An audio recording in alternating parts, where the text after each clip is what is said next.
Assalamualaikum warahmatullahi wabarakatuh. Rabbi shrah li sadri wa yassir li amri wahlul 'uqdatam min lisani.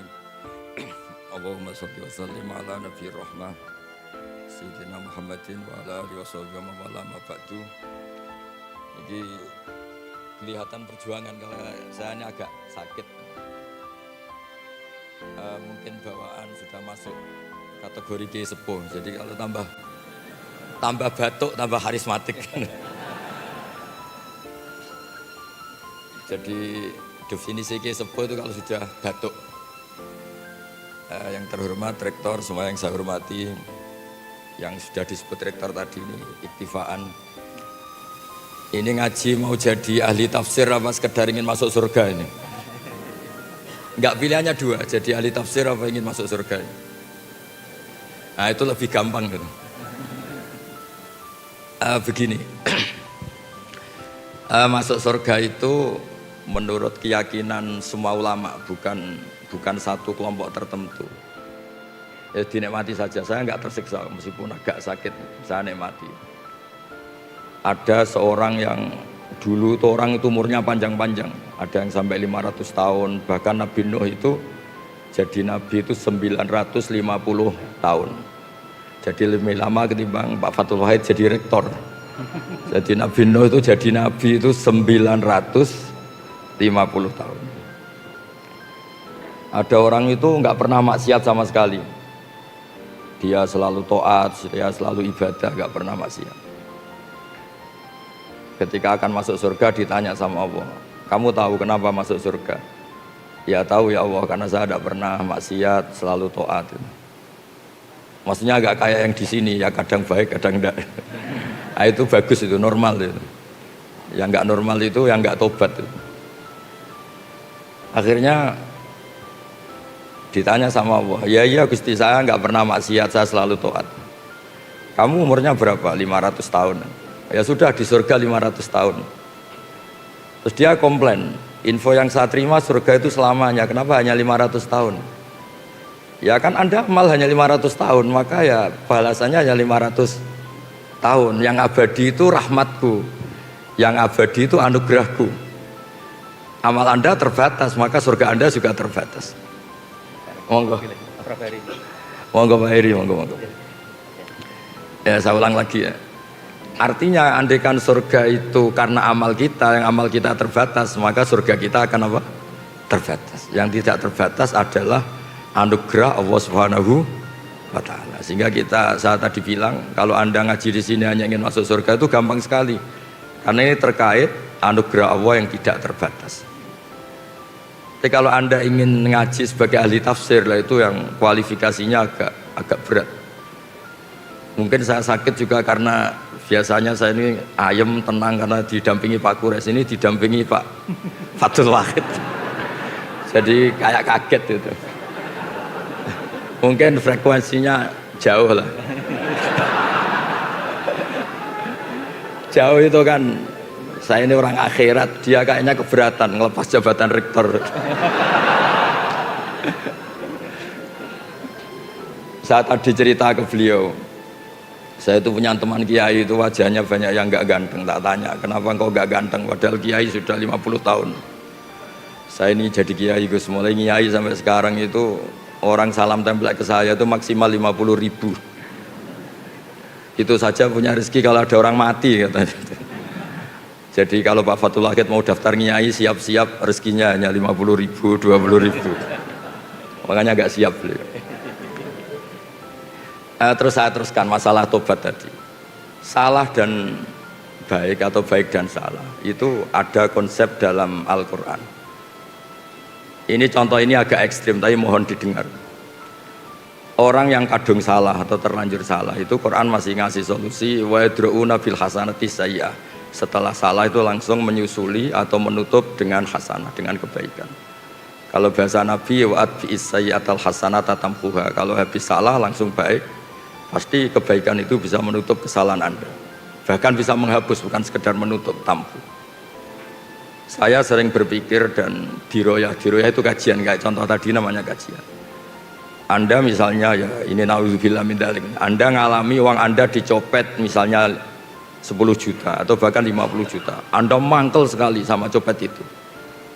Tapi pas istri Anda mau ditabrak mobil atau anak Anda mau ditabrak mobil, kebetulan copet itu yang menyelamatkan.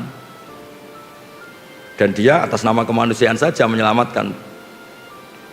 Kayaknya Anda memaafkan itu mudah sekali karena Anda kehilangan uang 50 juta tapi anak Anda selamat. Jadi saya pernah ditanya kiai, ditanya beberapa orang, masa iya Gus kebaikan itu bisa menghapus kesalahan? Terus saya beri contoh tadi. Andaikan Anda dicopet, kemudian copet itu yang menyelamatkan Anda dari kecelakaan, kayak apa? Anda terima kasih dan mungkin Anda segampang itu melupakan kesalahan copet tadi. Nah ini penting saya utarakan karena dulu ini cerita-cerita dulu zaman orang baik. Itu kalau tobat itu seperti itu. Jadi dulu kata Umar, sahabat Umar, saya ini ketika kafir sering bikin takut orang Islam. Maka ketika saya Islam harus sering bikin takut orang kafir. Makanya ketika dia Islam pertama, dia itu ditanya Rasulullah, kamu mau kemana Mar? Mau ke rumah Abu Jahal. Pertama dia ke rumah Abu Jahal, ditodok Abu Jahal keluar, terus kata Umar, kamu tahu saya sekarang apa? Saya sudah Islam. Jadi kalau kamu macam-macam sama Nabi Muhammad berhadapan sama saya, itu satu-satu ke rumah Abu Jahal, Abu Lahab dan seterusnya. Sehingga ada ketakutan orang kafir mengganggu Nabi. Dan itu awal Islam disuruh dakwah jarrah, disuruh fasda bima tu'mar, disuruh terbuka dakwahnya. Begitu juga secara sejarah, Khalid bin Walid itu panglima perang orang kafir dan dia menang tuh karena keahlian strategis. Sahabat itu ya manusia ya kayak kita lah, dalam watak-watak manusia kayak kita. Jadi intinya perang, sahabat itu di atas, beberapa sahabat mungkin ya kayak yang di depan kita semua itu. Diprovokasi Khalid seakan-akan kalah, ngelepas beberapa harta ghanimah, harta rampasan, dikira mereka kalah, terus orang Islam turun, Khalid muter di atas gunung, terus memanah umat Islam itu. Padahal Nabi sudah pesan para pemanah itu nggak boleh keluar dari gunung. Ya gunung di Arab itu saya paling 20 meter, 15 meter, jangan bayangkan kayak gunung apa Merapi, bukan. Makanya bisa manah. Kalau seperti gunung Merapi ya nggak bisa kan. Singkat cerita akhirnya umat Islam ini kalah karena satu menyalahi strategi yang dicanangkan Rasulullah, dua karena kepandian Khalid bin Walid. Ketika dia masuk Islam itu beliau bilang, kepandian strategi perang saya akan saya gunakan untuk umat Islam. Nah yang sekarang saya sering risau ini kalau ada preman pasar tobat itu terus jadi merebut masjid, maka yang meneruskan dia di pasar tetap preman. Harusnya secara teori fikih, sebagaimana saya dulu bikin ketakutan di pasar, sekarang tobat saya bikin ketentraman di pasar. Jangan terus jadi merebut masjid, penerusnya lebih jahat. Jadi tobat itu kalau dulu itu sebanding dengan tanda kutip kesalahan yang pernah dia lakukan. Kalau tidak banding maka seperti tadi nggak sambung. Saya ulang lagi, kalau tidak banding itu tidak apa? Sambung kayak tadi, dia mengganggu hak adami, yaitu bikin orang takut. Kemudian tobatnya dia hak Allah hanya jadi merebut masjid atau wiridan, kan tidak sambung. Nah, sehingga di ngaji ini, berarti ini kita ngaji kedua, mungkin beberapa ingin jadi ahli tafsir. Ya bagus. Jadi begini tafsir itu, karena ini tidak ada Pak Kures, memang acara beliau di sini itu Desember. Ini memang acara orang yang merasa kayak Pak Kures. Jadi tidak Pak Kures tapi merasa kayak Pak Kures dengan rasa yang bisa dipaksakan sama. Jadi begini, di ulumul Quran itu ada istilah asbabun nuzul. Dari kacamata ilmu, saya sering cerita, Nabi Muhammad tuh suka dahar, suka makan. Kalau makan tuh di depan umum. Saya ulang lagi, kalau dahar itu di depan umum. Terus kalau sakit ya kelihatan sakit. Bahkan beliau itu pernah naik onta, sama ontanya itu pas sama Sayyidah Sofia itu dijatuhkan, ya sampai jatuh betul. Singkat cerita ada sahabat yang dengan tanda kutip agak kecewa, kok Nabi saya tidak sekeren Nabi Isa. Nabi Isa itu orang mati saja bisa dihidupkan, orang sakit disuwuk terus sembuh gitu. Ternyata secara diroyah, secara kajian yang dilakukan Nabi atau yang didesain Nabi melakukan itu keren. Kerennya adalah ada kajian diroyah atau asbabun nuzul. Saya ini jadi Nabi, setelah Nabi Isa terlalu ideal itu malah dipersepsikan sebagai Tuhan. Jadi saya, orientasi terbesar saya adalah memperlihatkan kalau saya ini manusia. Itu kalau Anda tidak mengkaji seperti itu, Anda akan janggal ketika Allah menstatuskan nabinya hanya begini. Wa ma arsalna qablaka minal mursalin, seterusnya terus illa innahum la yaquluna ta'ama wa yamshuna fil aswaq. Saya tidak ngutus para rasul kecuali mereka itu apa? Mereka itu makan. Layak kuluna makan, wa yamshuna fil aswaq, dan jalan-jalan di pasar. Enggak usah diganti di mall. Ini kan janggal, masa misalnya Pak Rektor saja tak kasih gelar Pak Rektor itu sering marung, kan gak keren. Inginnya kan profesor ini sering nulis, kajiannya dimuat di majalah internasional, inginnya masih seperti itu. Tapi Allah itu mensifati nabinya, Nabi Muhammad itu siapa? Nabi yang makan dan jalan-jalan di pasar. Tapi setelah kita kaji, ternyata ini adalah sifatul basyariyah yang tunafi al-uluhiyah. Itu cara Nabi melawan dirinya tidak dipertuhankan. Sehingga ini keren sekali. Jadi keren itu adalah ngikuti sudut pandang. Saya pernah ketemu kiai itu khusyuk sekali. Satu hari itu sholat sunat dilakukan semua. Dia sering puasa dalail, puasa terus kecuali yang diharamkan puasa. Terus dia itu entah bermimpi entah apa, cerita pokoknya merasa solehnya itu kalah jauh sama saya. Terus sowan saya, Gus, saya ini semua ibadah sudah saya lakukan, tapi insting saya, perasaan saya kalah jauh soleh dengan jenengan. Padahal jenengan itu ya jarang sholat sunat, jarang puasa sunat. Terus saya tanya, kamu ingin dijawab jujur apa ingin dijawab pura-pura? Terus dia bilang, dijawab jujur. Itu kalau orang soleh kayak kamu semua itu tidak ada yang masuk Islam, karena dikira Islam itu mewajibkan puasa setahun. Juga dianggap Islam itu mewajibkan sholat qobliyah, ba'diyah, sampai orang itu capek. Tapi kalau orang melihat saya kiai ngopi-ngopi, terus kadang-kadang ya jagungan Pak Fatul Wahid, terus gak jelas lah pokoknya, gak jelas pokoknya. Ya kayak pak orang Islam di Indonesia itu kan senang ngopi-ngopi, kongkoi-kongkoi, apalagi kalau sedang takut istri kan tidak pernah pulang. Ngopi-ngopi, santai. Sampai semua masjid penuh itu saya dulu ya pernah husnudzon tapi kecewa. Tak tanya kenapa engkau sering di masjid? Kalau di rumah ada yang ganas Gus. Kenapa sering di masjid? Kalau di rumah itu AC-nya bayar sendiri, kalau di masjid gratis katanya. Begitu juga masalah MCK dan sebagainya. Itu kasus nyata loh, bukan bualan saya, bukan. Saya ini kan termasuk, kata orang banyak loh, bukan kata saya termasuk K-top loh. Pas mau ngajar di sarang, di pondoknya Mbah Mun itu, di tengah perjalanan saya ingin ke kamar mandi. Itu pengurusnya lari-lari karena saya dianggap K-top, lari-lari buka kunci. Tak tanya, kenapa dikunci? Orang kampung sini Gus, itu kalau kebelet mau ke kamar mandi itu dari rumah lari ke sini. Karena kamar mandinya lebih apa? Baik, lebih bersih. Terus kalau di rumah itu AC kipas angin bayar, makanya ke masjid karena tidak usah apa?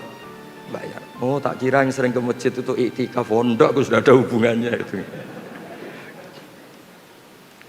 Artinya gini, berkahnya orang Islam itu sering jagongan, rileks. Orang itu kalau neliti Islam itu kok jadi Islam itu enak.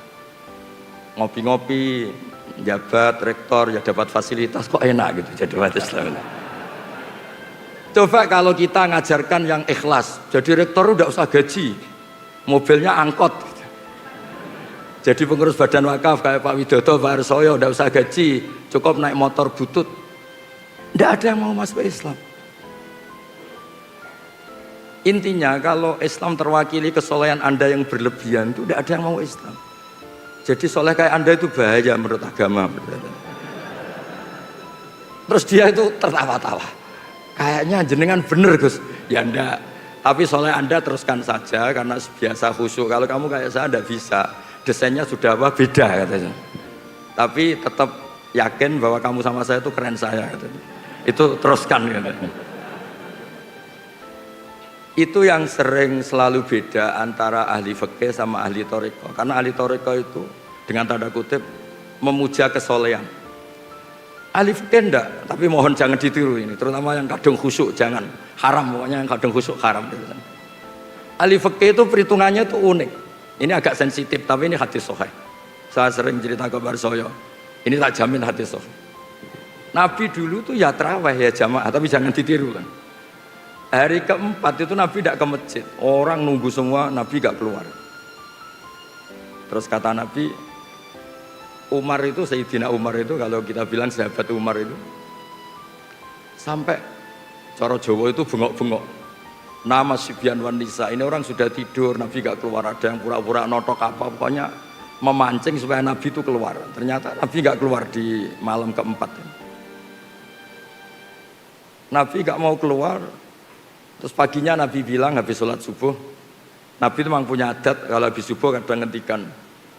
Tapi dulu belum diistilahkan apa kultum ya, apa kultum. Saya tahu yang kamu lakukan tadi malam, tapi saya memang sengaja. Kalau saya tiap hari sholat nanti dikira sholat fardu dan nanti menjadi wajib karena saya melakukan tiap hari, maka Anda harus melakukan tiap hari. Karena takut dianggap wajib, maka saya tidak keluar.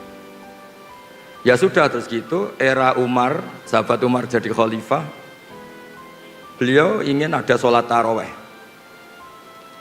Sahabat tanya, dulu zaman Nabi itu nggak jadi kok, era Anda jadi. Nabi itu pemegang konstitusi ilmu, kalau beliau melakukan terus nanti dikira wajib. Tapi kalau saya hanya Umar, meskipun saya melakukan terus tidak punya akibat, dianggap apa? Wajib, karena saya tidak musyarek, tidak pembawa syariat. Ada sahabat yang ekstrim namanya Abdul bin Mas'ud, itu suka sweeping. Kalau ada orang duha tiap hari di sweeping. Kamu ingin bikin tandingan sholat fardu, wong sunat kok tiap hari. Sunat itu seminggu sekali katanya. Nah ini cerita konstitusi ilmu, makanya yang nggak bakat alim jangan, haram. Jadi beda mindsetnya orang-orang thariqah, orang tasawuf dengan ahli fikih itu beda. Ya sama terus jangan bilang Gus Pak ahli fikih, Pak Fathul Wahid ahli thariqah, ini tidak dua-duanya. Ini hanya rektor. Kebetulan rektor Universitas Islam apa? Indonesia. Jadi dikira dia ketuanya umat Islam. Enggak ada hubungannya itu, enggak ada. Ini jabatan karir. Bisa dipecat sama Pak Harsoyo kalau macam-macam, sama badan wakaf bisa. Jadi nanti saya cerita ulumul Quran. Ulumul Quran itu yang mengkaji itu harus seperti saya, tidak harus kayak persis saya, seperti saya. Orang tahu kenapa basyariahnya Nabi, kemanusiaannya Nabi itu keren. Karena berkahnya kemanusiaan ini Islam menjadi agamanya manusia, bukan agamanya malaikat. Sehingga tiap Allah cerita orang baik itu siapa? Fasilitasnya apa? Liyukaffirallahu anhum asfa'alladzi amilu. Orang baik itu orang yang kalau salah itu salahnya saya hapus. Dan ketika baik, baiknya tak kasih pahala. Bukan orang baik itu yang nggak pernah salah, bukan. Jadi berkahnya Nabi menjaga konstitusi basyariah ini, itu terus Islam menjadi agamanya manusia, bukan agama malaikat. Andai kan dari awal itu semua kesunatan dilakukan Nabi, misalnya Nabi selalu puasa Senin Kemis, puasa Dalail, puasa Tasu'a, Asyura, nanti ini dikira wajib. Maka dalam hadis sahih, saya pastikan ini sahih, Sayyidah Aisyah itu beliau kan ahli fikih, punya cara pandang mensifati Nabi, yaitu beliau ngendikan, ini ada di Sahih Muslim, wa in ini di sini sesungguhnya, wa in kana Rasulullah la yada'ul amala wa yuhibbuhu Khasyata ayyufrodo alaihim. Nabi itu tersiksa sekali kalau nggak sholat sunat itu. Ya tersiksa sekali kalau nggak puasa sunat. Tapi beliau harus nggak puasa karena takut dianggap apa? Fardu. Sampai Nabi itu kalau ada puasa Tasu'a, Asyura ngumumkan, sekarang puasa ini sudah diganti Ramadan. Silakan yang mau puasa-puasa, yang tidak. Jadi, nah, penafsir Al-Quran atau yang meneliti Quran itu harus tahu itu. Sehingga nanti di Quran itu ada ayat-ayat yang mensifati manusia itu sederhana. Sayyidah Maryam itu figur yang luar biasa. Nabi Isa itu figur yang luar biasa. Kata Allah, wa ummuhu siddiqah. Ibunya Nabi Isa itu siddiqah. Orang yang sangat-sangat jujur, tidak ternodai dosa zina, dosa yang macam-macam. Tapi terusannya apa? Karena yakulanit to'am. Dua orang hebat ini itu ya suka makan. Itu kan aneh. Wong Pak Rektor yang jarang tahajud saja kalau ada orang muji, ini suka tahajud, seneng. Coba dipuji, oh Pak Rektor itu hebat kalau malam tahajud, Senin Kamis puasa, duha, oh seneng meskipun nggak dilakukan, seneng kalau dipuji. Nah ini seorang Nabi Isa, Allah itu cara cerita karena yakulanit to'am. Ini sama-sama makan. Karena berkahnya makan tuh orang tahu. Rektor nggak makan itu nggak hidup. Presiden Amerika nggak makan nggak hidup. Semua orang top di dunia kalau nggak makan tuh nggak hidup. Ternyata manusia tuh selemah itu. Kita yang katanya profesor, kita yang katanya kiai besar, ternyata untuk kita hidup hanya butuh kangkung, mungkin butuh jadah, butuh gudeg. Terus kerennya di mana? Orang yang hidupnya ta'aluk sama benda-benda yang mati. Nah dengan seperti itu Quran sukses memaklumatkan wa khuliqal insanu dhaifa. Manusia itu lemah sekali. Saking lemahnya itu butuh sesuatu yang benda mati. Sebab itu Quran biasa ngendikan untuk nabinya afa imma ta'u kutilang qalabtu Muhammad, apapun hebat Anda mati. Bahkan ada kemungkinan mati Anda ini terbunuh.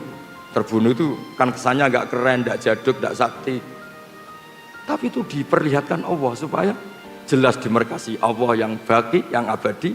Manusia apapun hebatnya itu dhaif, rentan. Makanya kelirunya kita kadang-kadang ngomong ini orang terhebat di dunia, ini orang nomor satu di Indonesia, orang terkuat di dunia. Sebetulnya kata Imam Syafi'i ketika menafsirkan ayat wa tawakkal 'alal hayyil ladzi la yamut, kamu itu harus tawakal sama zat yang enggak pernah mati, enggak bisa mati.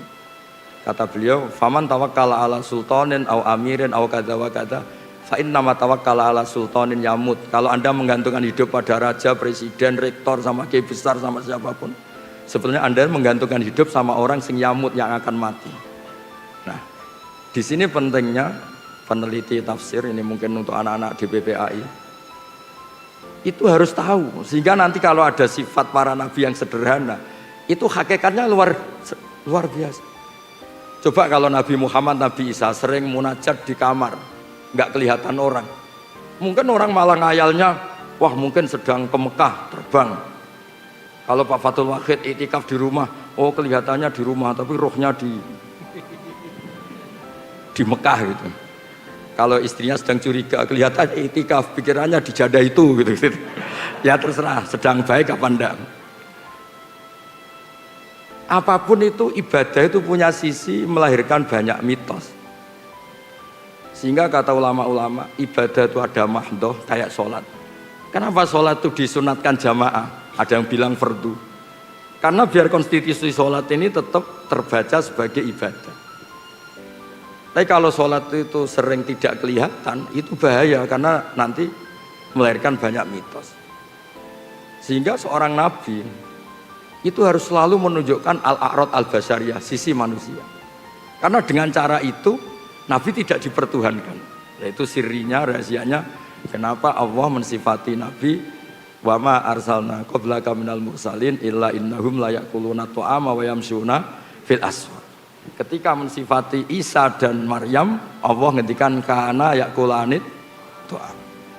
Jadi mohon Bu Rektor ini nanti kalau di rumah jangan bilang Bapak ini Rektor UI, Bapak tukang makan. Bapak tukang apa? Makan. Jalan-jalan di pasar. Jadi saya mohon ini sebagai bentuk apresiasi saya karena dulu ketika Prof Zaini itu menerjemah, ya beliau dulu itu seniornya Pak Kures di Al Azhar.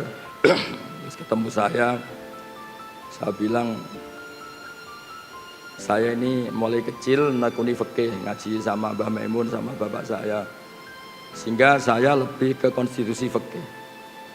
Saya ulang lagi ya. Jadi kesalehan yang dibawa orang-orang toriko atau orang tasawuf itu baik, tapi ini nggak bisa jadi konstitusi, karena kalau jadi konstitusi nanti terjadi ijabu malam yajib, mewajibkan sesuatu yang tidak wajib.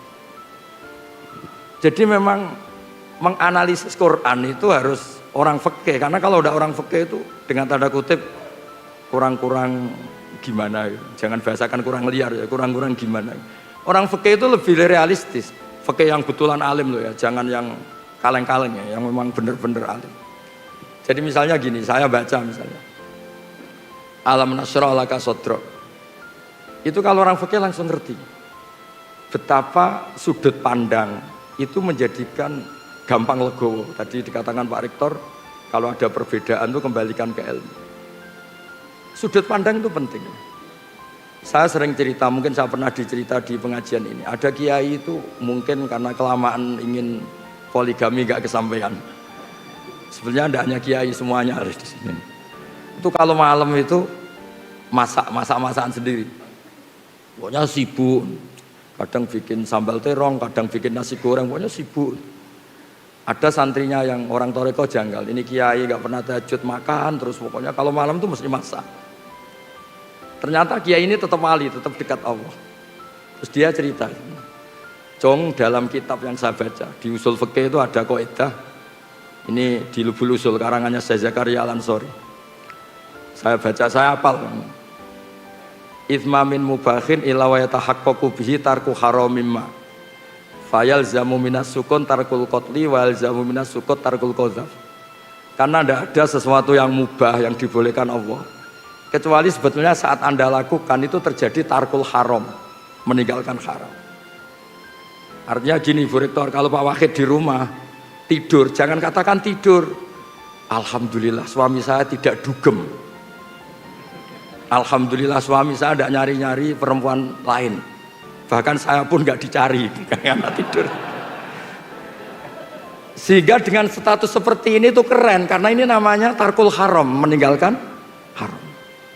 Makanya saya tuh sering berdoa sama Allah, semoga malaikat raqib atid tuh ngaji usul fikih, sehingga tidak melihat anak-anak UI yang ngopi itu ngopi, yang kongkoi, tapi mereka akan bilang hum tarokul haram, ini kelompok-kelompok yang meninggalkan haram itu. Nah, jadi makanya ini biar Pak Allah tahu, biar tahu kalau saya cerita ilmu gini kan, terus dia mikir wah berat nih Gus, berat.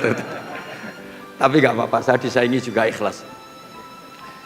Ya jadi saya mohon analisis Quran atau ulumul Quran itu harus seperti ini.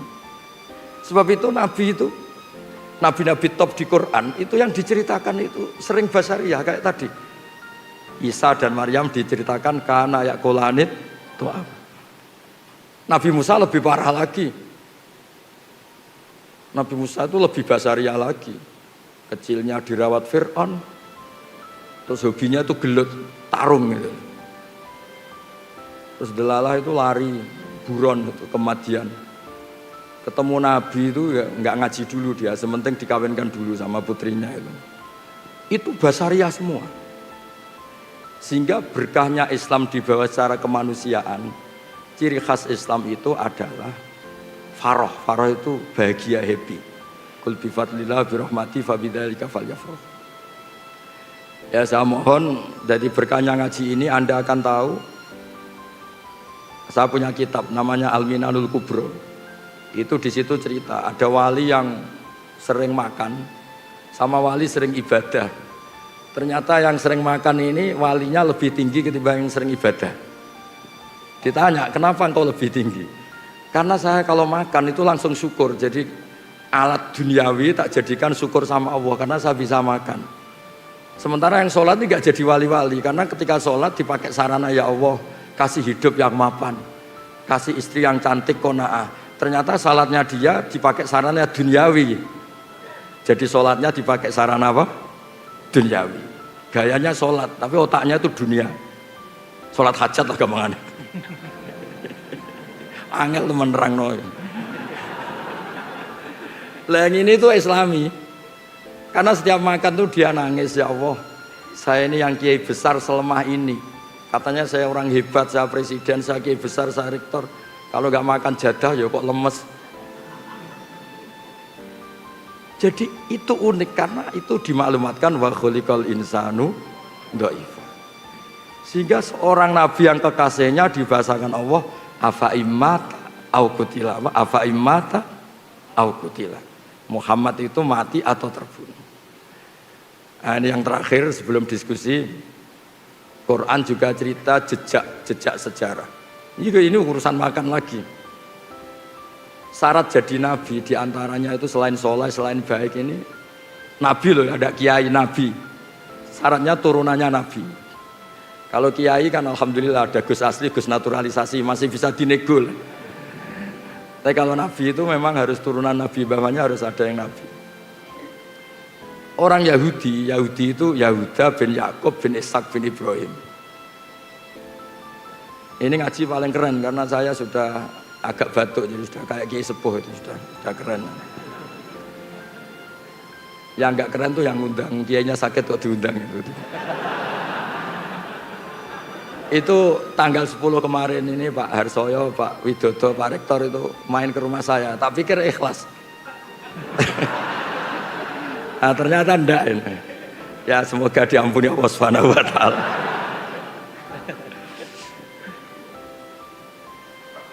Ya supaya ini kan haji ya, saya cerita haji.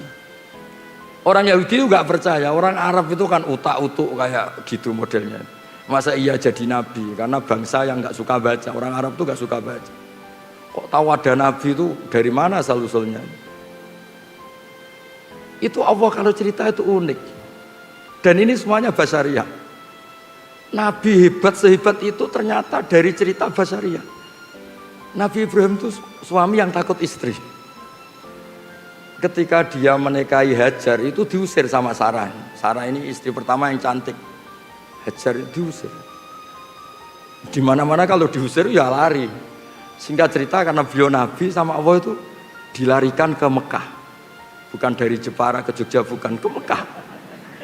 Kalau Jepara sama Jogja sama-sama enggak kota suci. Diusir ke Mekah. Setelah di Mekah namanya Hajar itu kan istri-istri yang baik. Tidak usah ditiru karena bahaya kalau niru ini enggak kuat. Para ibu-ibu enggak kuat, enggak usah niru. Terus setelah di Ka'bah, dekat Ka'bah ditinggal. Hanya dikasih satu ketel air sama beberapa makanan yang paling 2 hari pasti habis. Sudah punya anak Ismail masih kecil. Ketika Ibrahim pulang, itu ditanya, maksud kamu gimana? Ninggal anak dan istri di bumi yang tidak ada makanan. Yang ditanya ya makanan. Bukan nggak ada sajadah, bukan nggak ada makanan. Tapi setelah ini yang religius tetap religius, ini makomnya ahli fikih, yang tetap khusyuk nggak apa-apa. Cuma khusyuk yang berfikih, khusyuk yang apa? Berfikih. Kalau saya ini berfikih yang nggak perlu khusyuk karena konstitusinya memang nggak boleh khusyuk. Setelah itu nggak jawab. Itu khasnya lelaki. Kalau nggak bisa memenuhi hajat istrinya itu nggak bisa jawab. Lama-lama sampai ketiga terus apa Allah yang menyuruh ini? Ibrahim hanya ngangguk, mantuk. Kata Sayyidah Hajar, idzan la yudiun. Kalau gitu saya tidak akan disia-siakan. Singkat cerita terus dia kesana kemari menjadi Safa Marwah. Lama-lama dapat Zam-Zam. Terus lama-lama Ibrahim kesana. Dijak bangun Ka'bah. Ka'bah sudah ada dulu tapi belum terbangun sebagai bangunan. Itu pertama Nabi Ibrahim berdoa, ini ya juga urusan rezeki. Ya Allah, Mekah itu negeri yang tandus. Tapi saya mohon semua orang tertarik sama Mekah supaya menghasilkan banyak rizki. Ya jangan biasakan banyak cuan, banyak apa rizki. Nanti terlalu gaul. Masa iya Nabi Ibrahim bilang apa? Cuan. Nanti dikira Nabi Ibrahim ikut Gen Z kan repot nanti. Tapi yang didiskusikan pertama dengan Allah itu ya rizki. Singkat cerita terus Ibrahim dan Ismail bangun Ka'bah. Kemudian karena Nabi Ibrahim itu keramat, kaki yang dipakai nginjek batu itu membekas. Dan itu yang dipakai dalil Allah berargumentasi ketika orang Yahudi ragu. Masa iya orang Arab itu ada yang turunan Ibrahim? Terus Allah bilang fi ayatum bayyinatum maqamu Ibrahim. Bukti kalau Ibrahim pernah hidup di Mekah itu ada jejak kakinya. Dan bukti kalau Ismail tinggal di Mekah itu ada prasastinya Robbana inni askantu min dzurriyyati biwadin ghairi zar'in. Saya pastikan Ismail ini supaya diam di Mekah. Nah ayat seperti itu kalau Anda tidak baca tarikh itu nggak ngerti. Ayat-ayat itu adalah Allah sedang cerita bahwa Muhammad itu benar-benar turunan Nabi karena di Mekah pernah dihuni Ibrahim yang punya apa Ismail dan jejak artefaknya, jejak fisiknya ada di Mekah. Fi ayatum bayyinatum maqamu Ibrahim. Jadi makom Ibrahim itu bukan makom bahasa Indonesia artinya kuburan, itu bukan tempat berdiri. Nah konstruksi itu seorang mufassir harus utuh sehingga ngerti oh ini begini, ini begini, ini begini. Ya kembali lagi nanti kalau nggak jadi rektor, kalau ingin jadi kiai, kiai yang pertama tadi pokoknya orang ngaji saya masuk surga, orang ngasih uang saya 50.000 masuk surga dan seterusnya dan seterusnya. Jadi saya mohon peneliti tafsir atau peneliti Quran itu konstruksinya harus utuh sehingga ayat yang kelihatan biasa menjadi luar biasa karena manusia itu pasti mendiskusikan ekonomi. Rabbana liyuqimus shalah faj'al afidatan minan nas tahwi ilaihim warzuqhum minats tsamarat. Jadi mesti diskusinya itu rezeki. Sehingga mendiskusikan rezeki itu tidak mengurangi kesakralan nubuwah. Ya saya kira demikian. Assalamualaikum warahmatullahi wabarakatuh. Waalaikumsalam warahmatullahi wabarakatuh. Baik, terima kasih Gus Bah. Selamat datang Ibu Profesor Ning Ova Amelia, Ibu Rektor Universitas. Kenapa dipanggilnya? Ya, kita panggil Profesor Ning Ova Bu, karena anak kiai. Terima kasih Prof. Ova sudah berkenan hadir. Dan ini juga hadir juga ada Bapak Rektor terpilih Bu Bapak yang insya Allah akan menggantikan saya mulai 1 Juni, Profesor Hari Purnama. Monggo Prof berdiri biar para hadirin tahu. Ya, insya Allah beliau nanti akan melanjutkan ngaji dengan Gus Bah terus. Ya. Ya. Ibu Bapak, kita masih punya waktu. Kita buka ruang diskusi sesi pertama. Mungkin 3 orang, ada yang dari kelompok putra dan kelompok putri. Yang putra Ustadz Hashim satu, yang satu yang belakang pakai peci semua ternyata. Ya, ya yang pakai peci ada putihnya. Nah, nomor 2, Anda ya, itu ya. Kemudian yang putri satu, yang sini dulu Bu ya. Sini 1 sama sana 1, oke, berdua. Panitia bisa sudah 4 dulu, 2 putra, 2 putri. Panitia mau dibantu mikrofonnya. Ustadz Hashim dulu. Terima kasih Pak Rektor. Assalamualaikum warahmatullahi wabarakatuh. Waalaikumsalam warahmatullahi wabarakatuh. Teman-teman apresiasi kepada Gus Bah yang masih kersorawuh meskipun gerah, semoga segera sehat kembali. Juga pada Prof Fathul, Pak Rektor yang akan tinggal menghitung hari mau selesai, juga Pak Rektor terpilih. Semuanya jazakumullah kalau jaza dunyan wa ukhra. Amin. Saya mohon penjelasan dari Gus Bah kaitannya dengan tema hari ini, peluncuran ulang Al-Quran, terjemahan artinya dari UII yang apakah kemudian ada hal baru Gus dibandingkan dengan yang sebelumnya. Sekaligus saya mohon penjelasan beberapa hal terkait dengan kebahasaan baik bahasa Arab maupun bahasa Indonesia. 1, isim dhamir nahnu itu kan bisa 3 fungsi ya. 1 lil mutakallim ma'al ghair wa huwa mukhatab atau kita gitu ya. Yang kedua lil mutakallim ma'al ghair wa huwa mutakallim aidon atau orang pertama jamak, kami gitu ya. Yang ketiga bisa juga lil mutakallim wahdah al-azim nafsah, bermakna orang pertama tunggal dan itu untuk penghalusan saya gitu ya. Tetapi sepanjang saya membaca Quran terjemahan, apakah itu Nusa Depak atau Kemenak sekarang atau UII, sepertinya tidak pernah ada yang menerjemahkan nahnu itu dengan saya. Meskipun dalam bahasa Indonesia boleh juga kami itu berarti orang pertama tunggal untuk orang besar, untuk raja. Tapi maksud saya kalau orang baca nggak paham, dia mengira kalau kami itu pasti jamak itu, tidak tunggal. Tadi juga dibaca ayat inna nahnu nazzalna dzikra wa inna lahu lahafidun, juga kami gitu. Meskipun lalu muncul tafsir, oh ya kami itu Allah kemudian menugaskan malaikat yang menurunkan. Tapi kan tetap beda, otoritas absolut tunggal tetap pada Allah. Nah, apakah tidak sebaiknya kemudian ada yang diartikan saya itu untuk mempertegas itu adalah ilmu mutakalim wahdah al-mu'azzim nafsah gitu ya. Ini satu, ini yang pertama. Yang kedua, mau istinaf, saya mengapresiasi Gus Baha, saya tadi sempat buka Quran terjemahan UII, ketika mau istinaf itu sudah tidak lagi di terjemahan kata dan. Meskipun saya harus membandingkan, saya mohon maaf nyebut nama Quran terjemahan yang lain, Depak misalnya, Kemenak sekarang itu selalu pakai dan, meskipun istinaf itu. Nah ini salah satu yang membedakan, yang saya lihat di UII tidak. Jadi kalau istinaf tidak ada terjemahan dan. Tapi yang saya mohon penjelasan Gus Baha terkait dengan wawu ataf tapi atful jumlah lal jumlah. Dalam bahasa Arab dimungkinkan, ya, tapi dalam bahasa Indonesia kan enggak. Kata dan itu tidak boleh untuk awal kalimat karena dia kata penghubung antar bagian dari kalimat, apakah itu kata apakah itu frase.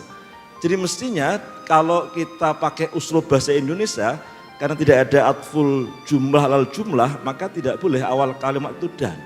Nah, saya lihat masih ada di misalnya Al-Baqarah ayat 42, wala talbisul haqqa bil batil, itu masih ada kata dan gitu. Apakah tidak sebaiknya dipertegas, disesuaikan dengan uslub bahasa Indonesia yang tidak mengawali kalimat dengan kata dan.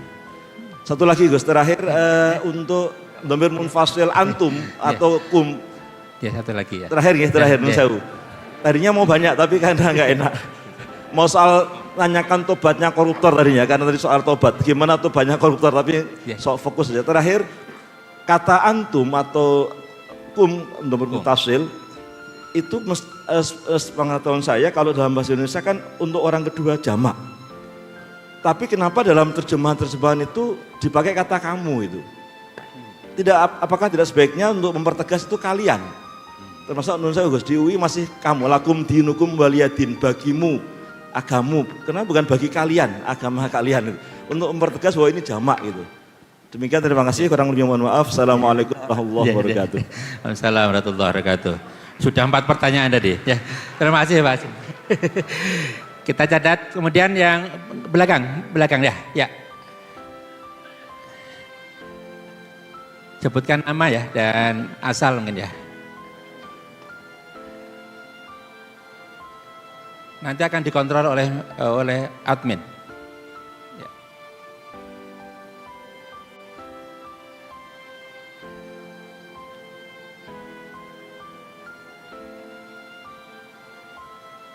Mohon dibantu panitia. Ya.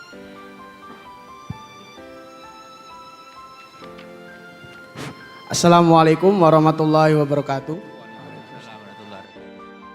Perkenalkan, nama saya Sidik, saya dari UIN, UIN Senan. Namanya siapa tadi? Sidik. Sidik. Permisi Gus Baha, saya mau bertanya. Jadi tadi malam di beranda HP saya itu lewat berisi kalam hikmah, yaitu tulisannya itu saya Gus. Ilmu tidak akan Allah berikan kecuali orang yang dicintai oleh Allah Subhanahu wa taala. Pertanyaan saya, Gus Baha, ngapunten. Kenapa ada orang yang hafal Quran tapi masih bermaksiat? Ya, karena kan kalau berdasarkan kalam hikmah jenengan, berarti kan Allah ridho sama hal tersebut ya kan? Allah cinta. Jadi dia sampai hafal Quran. Dia bukan Nggih, nggih. Sudah itu Punten. pertanyaannya. Nggih. Nggih, ngapunten untuk saya titip pesan Pak Gus Baha, saya mewakili umat, semoga jenengan jaga kesehatan nggih. Amin, amin, amin. Nanti semoga jenengan hidupnya berkah dan panjang umur sampai 90 tahun seperti Mbah Maimun. Amin, amin, amin, amin. Harapan saya. Assalamualaikum warahmatullahi wabarakatuh. Waalaikumsalam warahmatullahi wabarakatuh. Terima kasih Mas Siddiq. Selanjutnya dari Ibu sana, dibantu panitia. Ya, yang sisi selatan tadi sudah.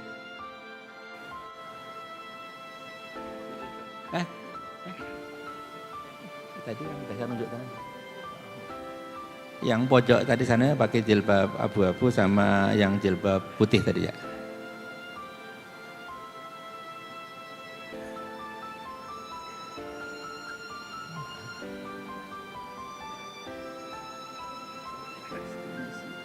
Assalamualaikum warahmatullahi wabarakatuh. Pada Ya, ini nyambung Gus tadi. Baha yang saya hormati, tadi Gus Baha mengatakan orang baik itu belum tentu orang yang belum pernah melakukan kesalahan. Yang pertama itu mohon penjelasannya. Dan yang kedua tadi Gus Baha juga mengatakan sesuatu yang tidak wajib jangan diwajibkan. Tapi pada saat-saat ini ada yang sesuatu yang makruh kok malah diharamkan. Contohnya orang yang tidak suka merokok, yang benci sekali sama rokok, rokok kuwi haram. Nah gitu misalnya. Ya ini mohon penjelasannya, maaf ya. Ya. Cukup sekian dari saya. Saya Uswatun Hasanah dari Magelang. Assalamualaikum warahmatullahi wabarakatuh. Waalaikumsalam warahmatullahi wabarakatuh. Baik, terima kasih. Satu lagi tadi. Satu lagi yang pakai jilbab warna apa itu? Coklat susu ya. Baik, Assalamualaikum warahmatullahi wabarakatuh. Waalaikumsalam warahmatullahi wabarakatuh. Perkenalkan, nama saya Eila, saya dari Hubungan Internasional Universitas Islam Indonesia. Tadi mengutip sedikit dari Gus Baha bahwa sudut pandang itu penting. Terus saya sedikit ada pertanyaan, bagaimana sih sudut pandang Nabi Muhammad terhadap perempuan yang tidak menutup aurat sesuai dengan syariat Islam? Karena banyak laki-laki menyalahkan perempuan karena tidak memakai pakaian sesuai syariat Islam. Ketika melihat itu mereka timbul syahwat. Kenapa tidak dibalik saja? Kenapa tidak mereka yang menjaga pandangan ketika ada perempuan yang tidak memakai pakaian sesuai syariat Islam? Karena memang di sisi lain perempuan itu memang harus menutup pakaian, menutup aurat dengan pakaian yang sesuai dengan syariat Islam gitu. Bagaimana juga syariat dari Al-Quran tentang pakaian ini. Cukup ya? Bagaimana pandangan Nabi Muhammad terkait dua pandangan bertolak belakang ini? Baik, terima kasih. Terima kasih. Ya. Baik, terima kasih Bapak. Ada 4 pertanyaan, saya singkat Gus. Jadi pertanyaan yang pertama terkait dengan apakah ada yang baru di sini. Kemudian yang kedua ini soal nahnu tadi. Ada 3 fungsi, apakah tidak ada yang diterjemahkan dengan saya. Terus kemudian tadi terkait dengan wawu istiqnaf dan waktu ataf Gus. Terus yang kedua yang ketiga terkait dengan antum dan kum. Ya. Kemudian yang kedua dari Mas Siddiq tadi, kenapa hafal Quran kok masih bermaksiat Gus? Itu pertanyaan dari Mas Siddiq. Kemudian dari Ibu tadi ada, satu-satu ya. Ya, yang laki dulu. Pak Hasim dulu ya. Bismillahirrahmanirrahim. Ya ini mungkin Pak Hasim itu diskusinya sama saya tok. Ini banyak yang bingung kayaknya. Bikin bingung orang itu termasuk dosa. Jadi ya saya ini kan kenal sama keluarga Pak Hasim dari Guyangan ya, dari Paden. Yang bapaknya kiai itu. Mungkin beliau frustasi terus di Jogja itu.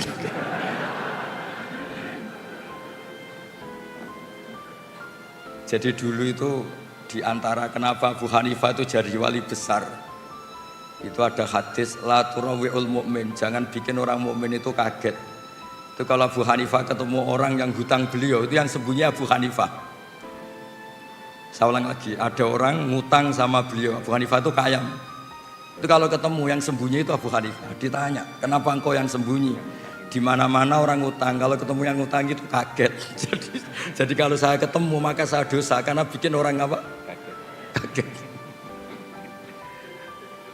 Itu memang unik, memang Abu Hanifah itu unik.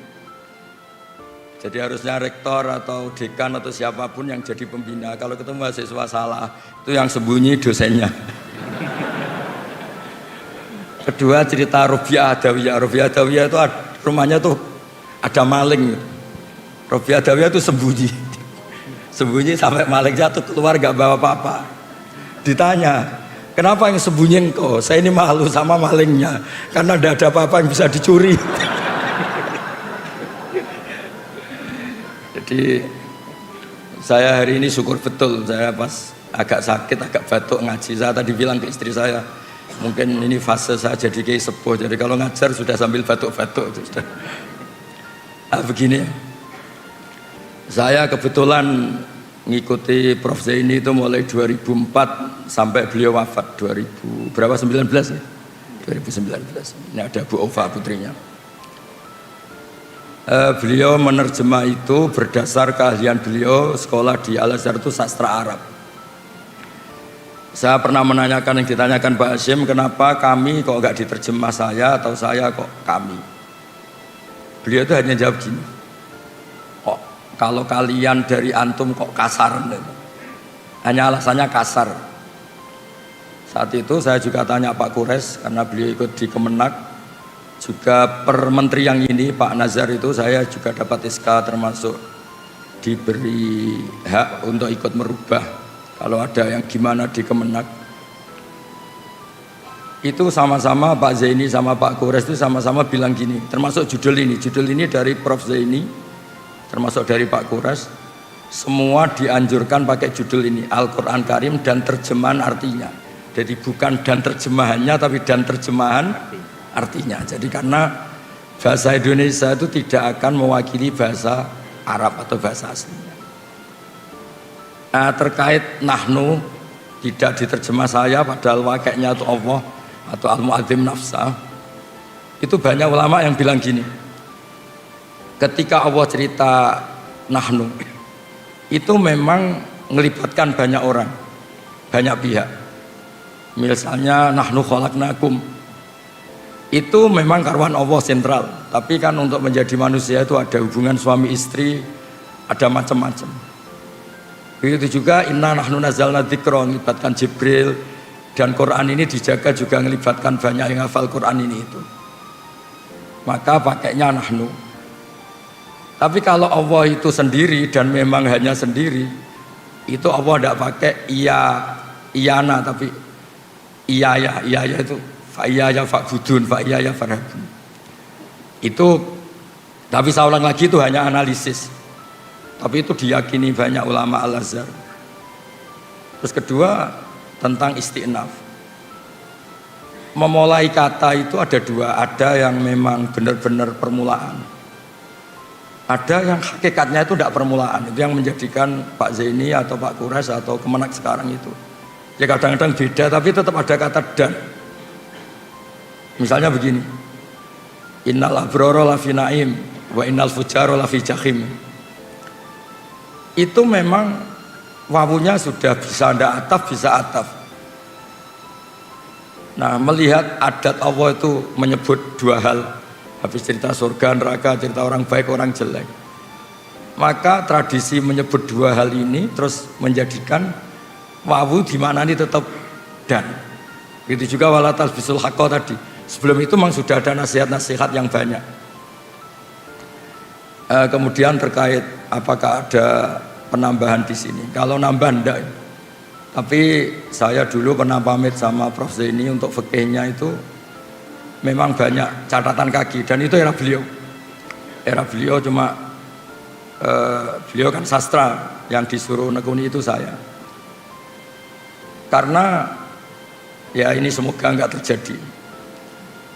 Problem kitab suci itu kan mujmal itu global. Sehingga kalau diterjemah pakai harfiah itu memang resikonya tinggi.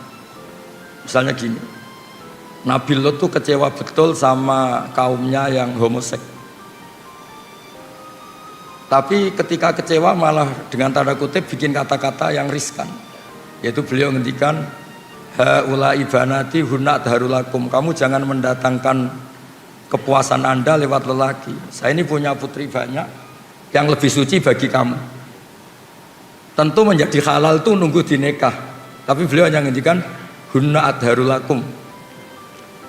Begitu juga tentang nikah. Nanti bisa dicek di awal juz 5.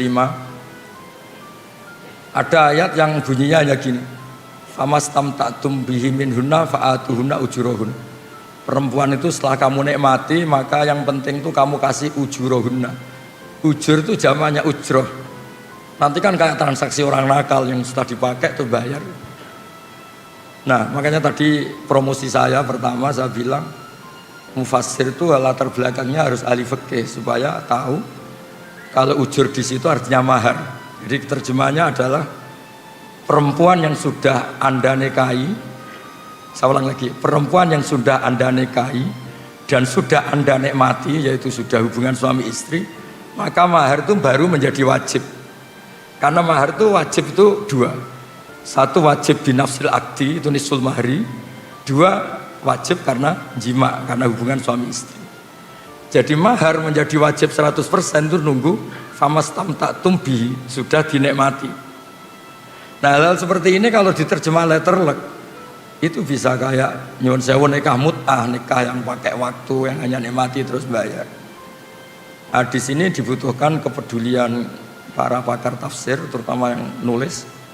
Untuk ini jelas di sini tak ditulis oleh Pak Zaini, saat itu saya juga usul istri-istri Anda yang sudah Anda gauli, maka kasihkan maharnya, bukan ujur di mana apa? Ujrah. Jadi makanya kan disepakati ulama kalau mengkaji Quran itu hadisnya harus bagus, fikihnya harus bagus karena konstruksinya tadi. Contoh terakhir, fa'inama tuwallu fathamma wajhuh. Kamu menghadap kemana saja, itu di sana ada ridho Allah. Itu kan kesannya kayak ada harus madhab kiblat, madhab Ka'bah.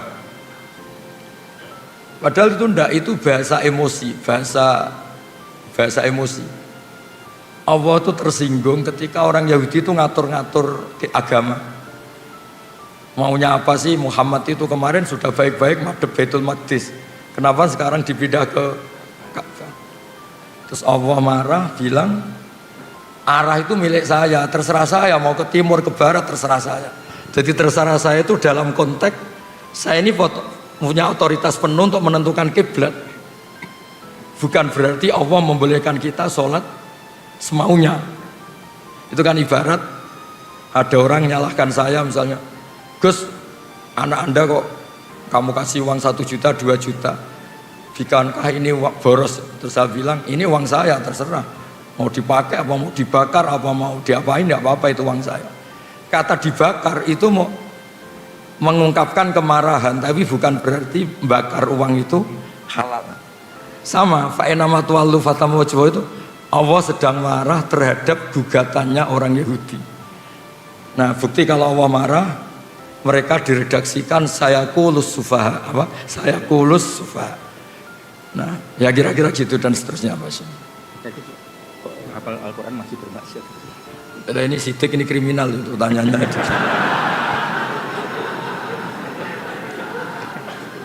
Nanti kalau kenapa orang hafal Quran masih bisa maksiat, lama-lama Anda tanya, kenapa Pak Rektor masih butuh uang, gitu kan, ya repot. Jadi begini, agama ini unik. Allah itu tidak pernah menghalalkan maksiat, nggak pernah. Tapi Allah tahu betul kalau prakteknya orang itu pasti maksiat, beda ya. Kalau Allah menghalalkan nanti itu menjadi syariat.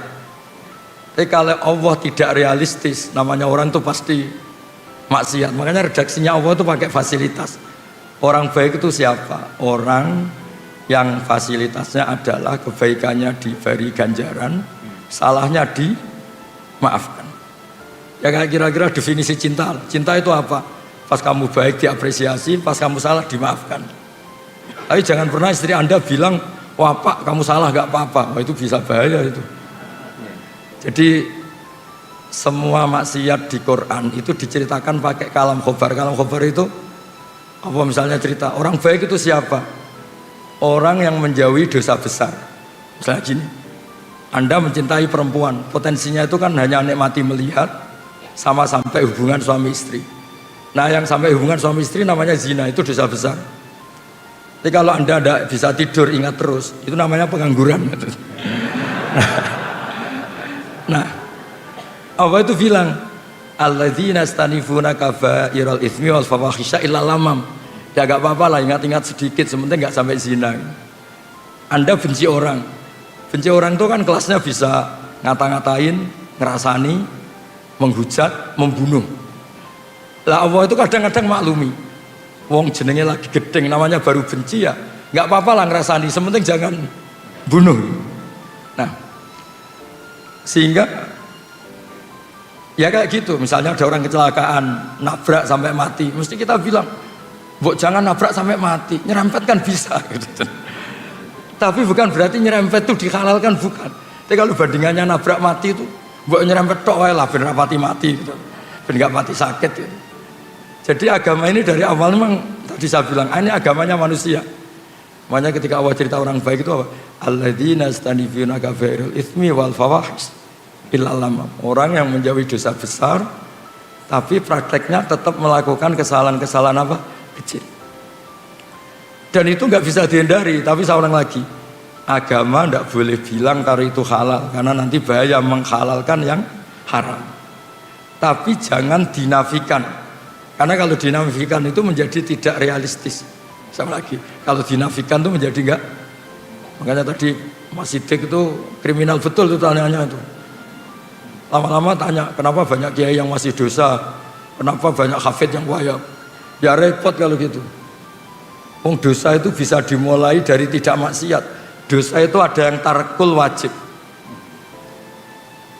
Jadi Anda di masjid iktikaf, saat itu istri Anda melahirkan, butuh pertolongan Anda, dan Anda tidak ada di sisinya hanya karena iktikaf, itu agama bilang itu haram, karena meninggalkan wajib, yaitu ngerawat apa?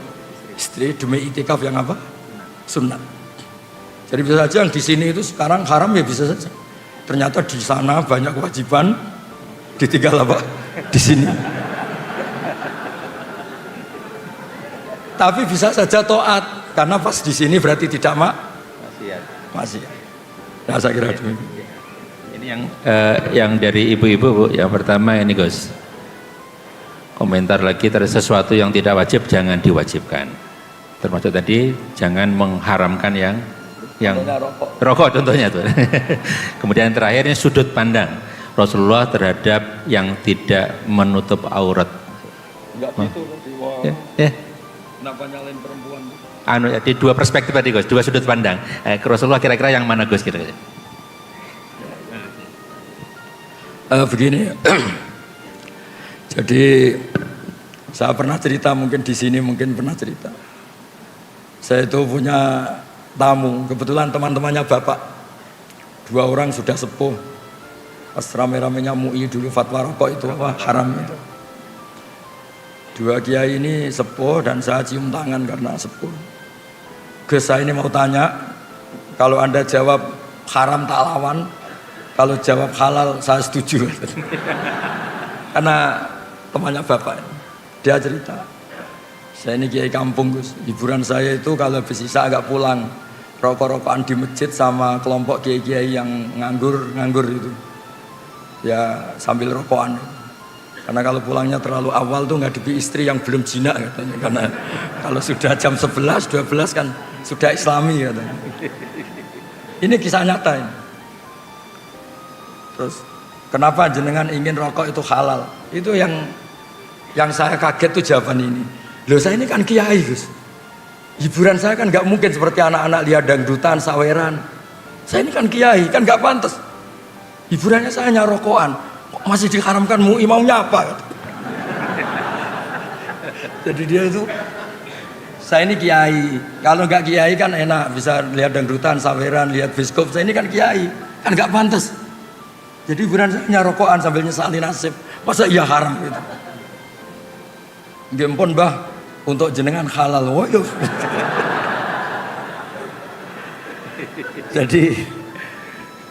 Jadi memang apa ya, sudut agama itu makro itu nggak jelas haramnya, tapi juga Anda jangan bilang halal karena kadang ya sampai ganggu kesehatan misalnya. Tapi juga kan bilang haram karena takutnya tadi ada orang-orang tertentu yang untuk melawan nafsunya, melawan mungkin dia agak hiper, itu dengan melupakan dirinya dengan cara seperti itu. Makanya di Ihya itu ada bab suatu saat akhir zaman itu ibadah terbaik itu tidur. Kenapa? Karena tidur itu tarkul haram, karena kalau tidur itu berarti orang itu tidak melakukan haram sama sekali. Tapi kan bisa digugat juga, tidur itu artinya meninggalkan kewajiban. Nah itu sudut pandang, ini pertanyaan ke Mbak tadi. Jadi Nabi itu memang unik. Kalau perempuan membuka aurat, itu yang disalahkan sebetulnya tidak hanya perempuannya. Lelaki yang terprovokasi birahi yang haram, perempuannya juga haram. Tapi di situ seninya beragama. Jadi ada Umar itu, sahabat Umar pernah ditanya, kalau Anda ditakdir tidak punya syahwat, sama punya syahwat suka mana?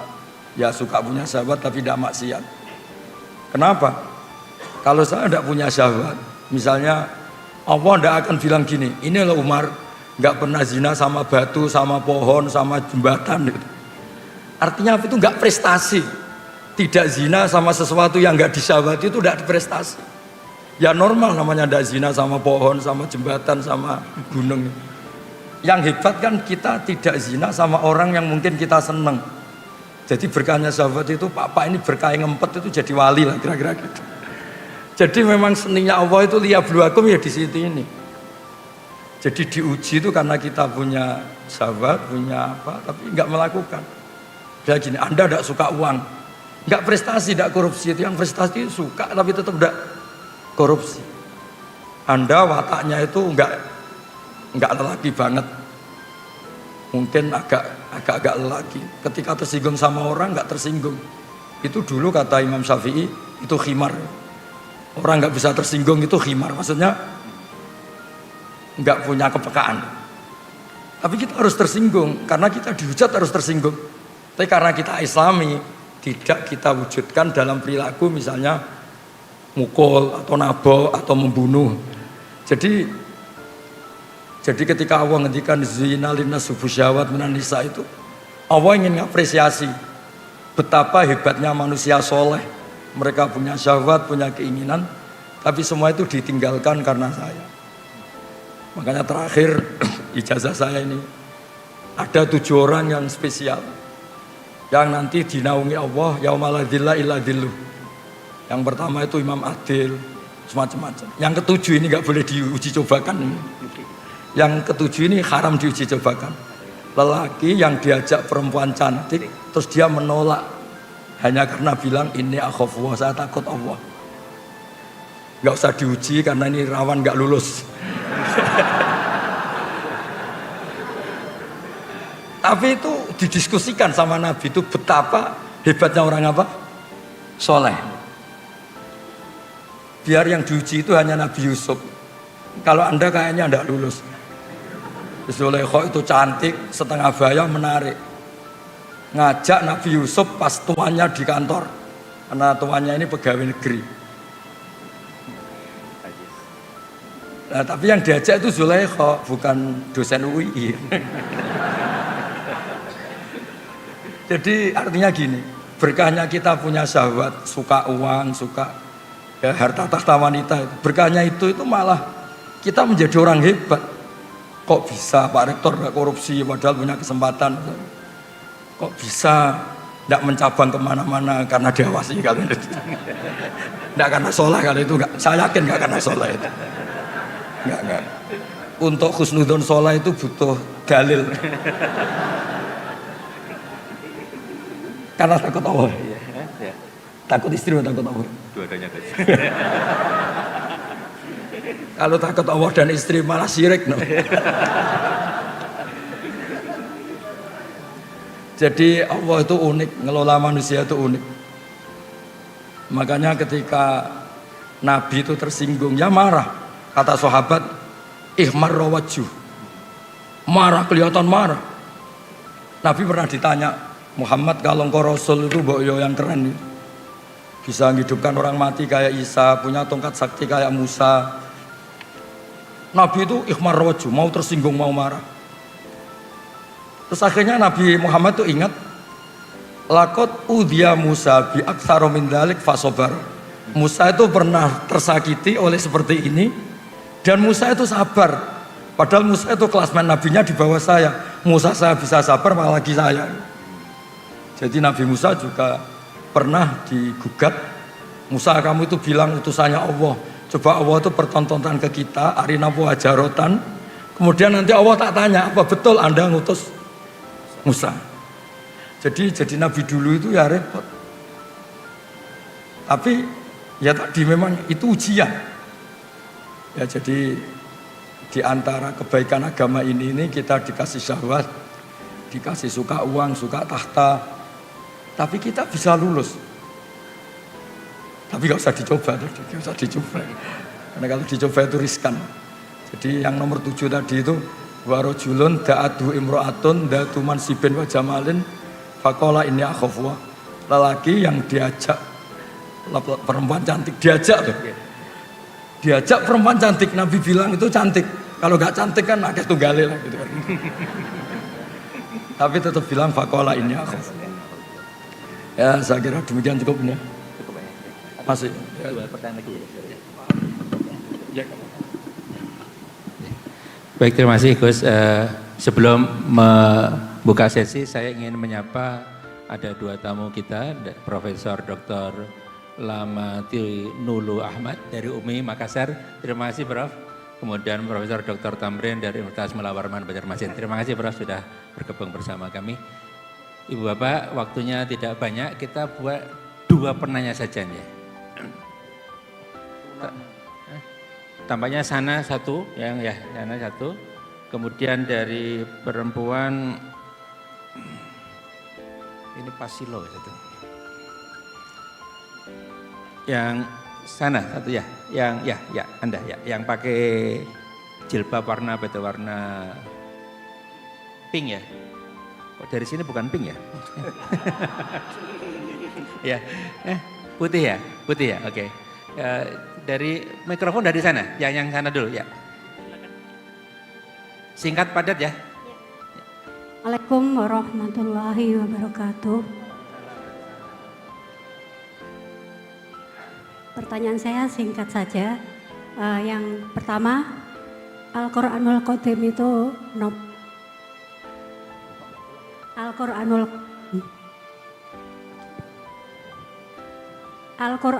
Qadim. Yang kedua, selama ini kita meyakini bahwa Islam itu adalah agama yang paling sempurna dan Al-Quran itu adalah wahyu yang diberikan Allah kepada Rasul yang terakhir. Pertanyaan saya, apakah setelah Al-Quran itu Allah masih memberikan wahyunya pada kita umat manusia ini? Kemudian yang ketiga, Gak jadi singkat ternyata. ya singkat saja. Allah itu disifatkan wal awalu wal akhiru wal dhahiru wal batinu. Pertanyaan saya, Allah itu di mana? Itu saja. Sampun. Allah di mana? Oke. Baik, ini pertanyaan kalam ini. Baik, kita catat. Kemudian yang tadi ya, yang pakai jaket warna apa itu? Krem ya. Mau dibantu panitia?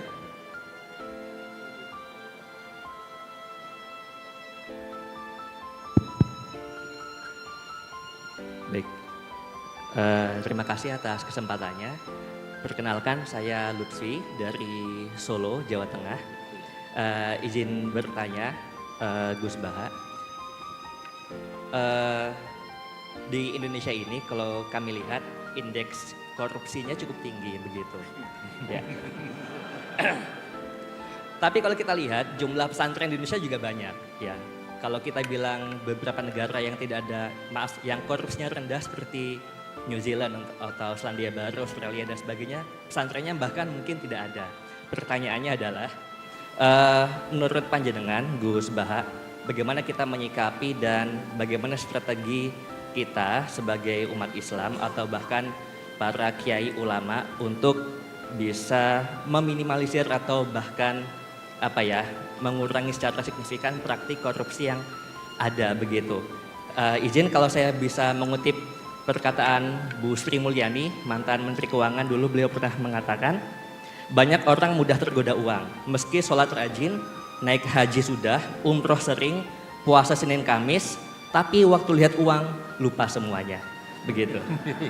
Kemudian yang kedua ini ada titipan pertanyaan, mohon izin, apakah setan itu berupa zat atau sifat? Terima kasih. Kalam lagi setan. Baik, terima kasih. Ini ada dua kelompok pertanyaan. Yang satu terkait dengan ilmu kalam. Ya. Al-Quran tadi kodim, terus kemudian pertanyaan Allah ada di mana Gus, kira-kira gitu. Kemudian yang kedua tadi terkait dengan setan itu seperti apa, sifat atau zat, kira-kira sifat atau zat. Baik, kemudian yang kedua ini terkait dengan pertanyaan, kok sudah sering haji, sering umroh, puasa kemarin kok tetap korupsinya tinggi Gus, kira-kira gimana Gus? Ya.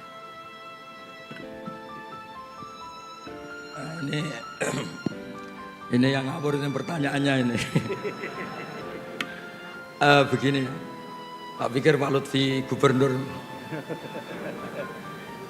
Begini, jadi di antara yang ditakutkan Rasulullah itu nanti, ini mbaknya siapa namanya tadi? Mbak, itu enggak Mbak ya, enggak nyebut nama tadi. Silakan. Ya. Jadi gini, manusia itu punya jiwa ingin tahu. Ingin tahu itu bisa liar. Ada beberapa orang yang bilang, saya ini tidak akan menyembah Allah karena saya tidak tahu, tidak kenal. Macam-macam lah, yang jurusan filsafat itu. Jadi zaman itu Nabi sudah ngendikan nanti setan itu selalu menggoda manusia. Pertama bikin mukadimah yang baik. Ini bumi diciptakan Allah, ini langit diciptakan Allah. Lalu Allah sendiri asal-usulnya gimana? Terus kata Nabi, jika kamu pada titik itu, maka hentikan. Nah, menghentikan itu manusia itu mudah sekali. Makanya saya pernah bilang, saya mungkin saat melihat sinetron apa saja, tentang Joko Tingkir ya boleh, tentang Mak Lampir ya boleh, yang penting itu manusia lah. Itu mungkin pas dekat-dekatnya saya dengan Allah karena itu melawan diskusi dengan setan. Jadi banyak peristiwa sahabat itu tanyain Allah itu di mana. Sama Nabi itu disuruh, kira-kira disuruh makan, disuruh apalah, yang penting mengalihkan diskusi itu. Nah caranya gimana? Caranya adalah kita yakin sistem tubuh kita ini profan, sistem tubuh kita ini seperti ini, punya keterbatasan. Jadi dari awal kita harus yakin sistem yang serba terbatas ini nggak mungkin bisa melihat zat yang tidak terbatas. Makanya Quran sendiri memberi penjelasan la tudrikul absar wa yudrikul absar. Nah, jadi itu termasuk yang dikhawatirkan Nabi, yang semoga bukan contohnya sekarang muncul di diskusi ini. Nah, soal kalam wa qadim itu juga sama, kasusnya sama. Dulu ada mihnah, ada tragedi sejarah terburuk. Ada seorang khalifah namanya Ma'mun memaksa orang berpikir kalau kalam wa itu tidak qadim. Alasannya dia, ini agak serius diskusi ini, tapi enggak apa-apa. Insya Allah ilmu saya cukup. Ini bukan karena sombong, memang cukup. Terus ditanya, dia berargumentasi, Quran itu ada tabat yada Abi Lahab. Abu Lahab itu hadis. Mendiskusikan yang hadis pasti Qurannya juga hadis.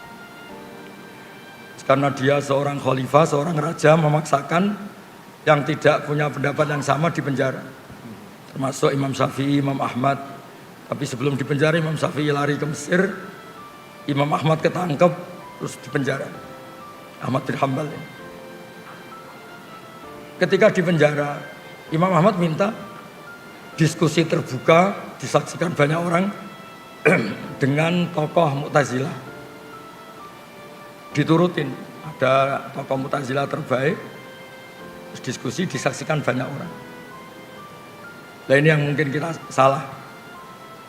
Kita kalau menafsirkan kalam itu kan firman Allah atau perkataan Allah atau ucapan Allah atau sabda.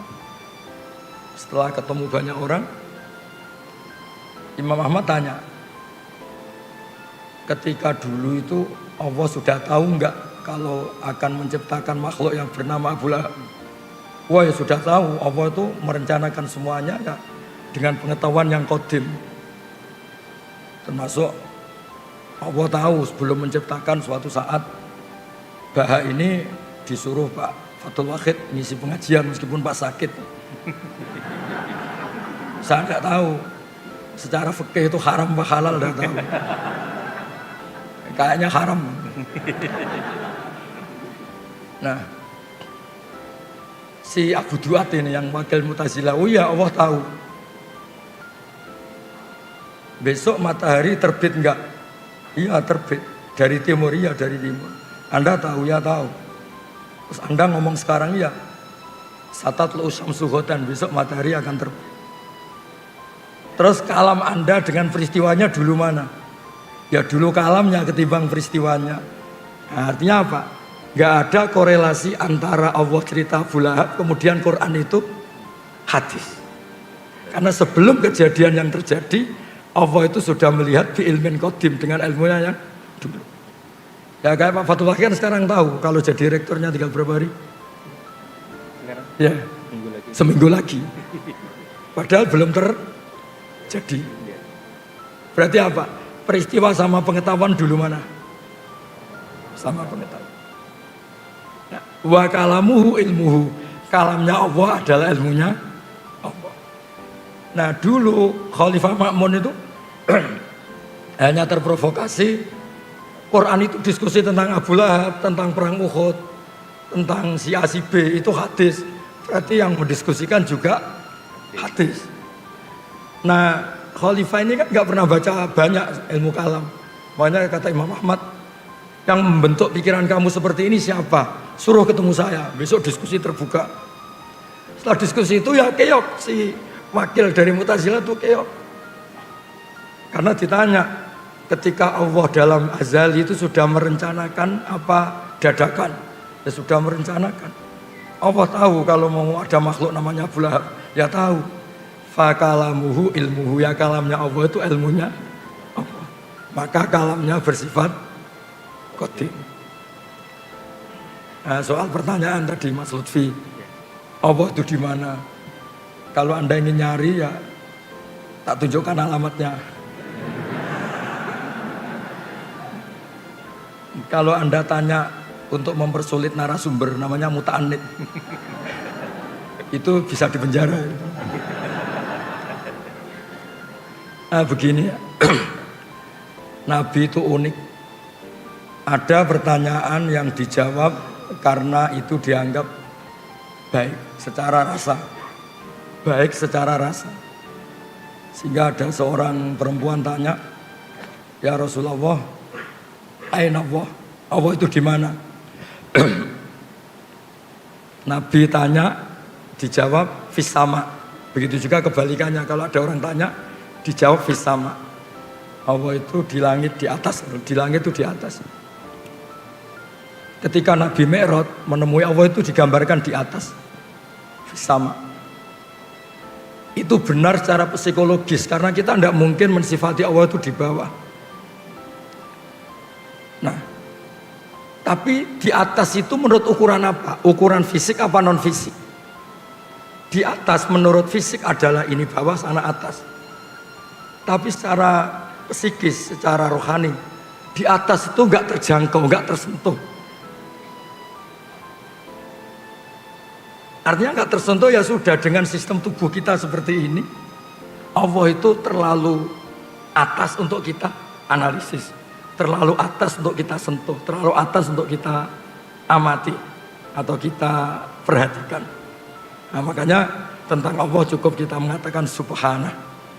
Dan Allah selalu bilang ketika ada orang salah paham, subhanahu wa ta'ala amma yusyrikun amma yaqulun. Yang penting Allah itu terlalu suci, terbebas dari cara pandang manusia yang sering salah. Ya, jadi makanya pentingnya wiridan subhanallah adalah orang biar ngerti kalau Allah itu suci dan persepsi kita ini jauh dari menyentuh itu. Jadi ini pertanyaan yang nggak perlu dijawab, cukup divonis itu kriminal itu aja.